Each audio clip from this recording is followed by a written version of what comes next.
आज जो माननीय सुप्रीम कोर्ट ने आवारा कुत्तों के ऊपर फैसला दिया है, उस पे हम कई चीज़ों के ऊपर सेटिस्फाई भी हैं और कई चीज़ों पे सेटिस्फाई नहीं है। किन किन चीज़ों के ऊपर हम सहमत हैं, क्योंकि आरडब्ल्यू की जो मांग थी कि आवारा कुत्तों के ऊपर जो फीडिंग है वो जगह जगह ना हो, उसको सुप्रीम कोर्ट ने सुनिश्चित किया कि वो हर जगह जगह फीडिंग नहीं होगी। एक सुनिश्चित स्थान होगा, नगर निगम द्वारा तय किया जाएगा, क्योंकि आरडब्ल्यू हमेशा ये कहती थी कि जगह जो है, जो जमीन है, उसका मालिकाना हक नगर निगम या डीडीए के पास है। तो ये हमारी मांग पूरी हुई। दूसरा, आरडब्ल्यू ने कहा कि जो टोल फ्री नंबर है वो एक जारी किया जाए, जिससे कि लोग अपनी शिकायत सीधे दर्ज करा सकें कि हमारे यहाँ पे ये घटना घट रही है, क्योंकि अभी तक लोग किसके पास शिकायत जमा कराते थे? कहीं नहीं। दूसरी चीज, जो आवारा कुत्ते और जो सड़कों के ऊपर ये कुत्ते घूम रहे थे खतरनाक तरीके से, जो बच्चों पे हमला कर रहे थे, आते जातों पे हमला कर रहे थे, उन खतरनाक काटने वाले कुत्ते और खतरनाक कुत्तों को कोर्ट ने साफ आदेश, दिशा निर्देश दिया है अपने आदेश में कि उनको आबादी से दूर रखा जाएगा, उन्हें शेल्टर होम में भेजा जाएगा। उसको आप शेल्टर होम से वापस लोकल उस जगह पे नहीं छोड़ सकते। वैक्सीनेशन और जो स्टेरिलाइजेशन है वो करना ठीक है, जरूरी है, उससे इनकी आबादी पे कुछ हद तक लगाम लग सकती है, लेकिन उसमें कहीं ना कहीं ये चीज जरूर तय है कि इन दोनों चीजों के होने के बाद में भी काटने की प्रवृत्ति जो है वो कुत्ते के अंदर खत्म नहीं होती। ये कहीं कोई साइंटिफिक डाटा नहीं है, जिसको हम आगे इस बात को रखेंगे।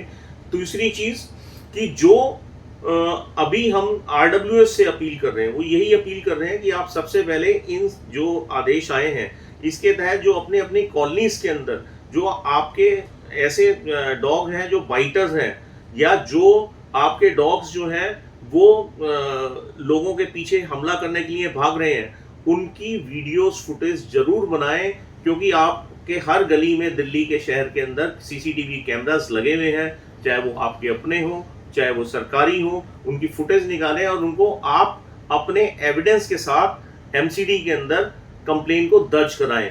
दूसरी चीज कि जो आपके यहाँ पे फीमेल डॉग्स है, सबसे पहले आप उन फीमेल डॉग्स को एमसीडी की कंप्लेन करें कि इन फीमेल डॉग्स की सर्जरी करी जाए और फिर इनको हमारे इलाके में छोड़ा जाए। क्यों? क्योंकि आने वाले कुछ समय के अंदर आपका मेटिंग सीजन आने वाला है, जो साल में 2 बार होता है, जिसके बाद इन सब की प्रोडक्शन बढ़ती चली जाएगी।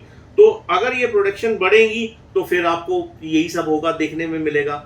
और सबसे खास बात जो इस ऑर्डर में आई निकल के, वो ये कि इस ट्रिपल बेंच ने पूरे देश भर के अंदर जितनी भी लोगों ने याचिकाएं हाई कोर्ट या कोर्ट्स में लगाई हुई थी, उनको अपने कोर्ट में प्रस्तुत करने का आदेश जारी कर दिया। यानी कि जो हम लोग अभी नीचे अदालतों के अंदर इस लड़ाई को लड़ रहे थे, अब हम इन सब एबीसी रूल्स को लेके संशोधन की मांग कर रहे थे, वो अब कोर्ट द्वारा भी सुनी जाएंगी। और सबसे अहम बात जो हम आरडब्ल्यू के लोगों को, दिल्ली के आम नागरिकों को कहना चाहते हैं कि आप लोग अभी संभलें।